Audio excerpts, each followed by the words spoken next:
Hello everyone. तो आज हमारी जो वर्किंग है वो है स्ट्रीट 750 पे और हमें इसमें रिप्लेस करना है स्टीयरिंग हेड बेरिंग। तो स्टीयरिंग हेड बेरिंग रिप्लेस करने के लिए हमें सबसे पहले इसमें जो है फ्रंट व्हील ओपन करना रहेगा, स्टीयरिंग, सस्पेंशंस, फ्रंट फायरिंग, अपर टी और हैंडल बार ये बाहर होगा। इसके बाद में हमें यहाँ पर स्पेस मिल जाएगा वर्किंग करने के लिए। अगर हम इसकी बेरिंग की बात करें तो बेरिंग इसमें जो है टेपरेट रोल बेरिंग डलते हैं और इसका जो प्राइस है 1661 रुपये। तो हमें इसमें लगेंगे 2 बेरिंग, एक अपर टी और एक लोअर टी में।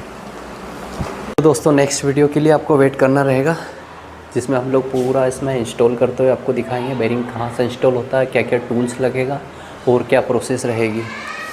जब तक के लिए थैंक्स, बाय बाय।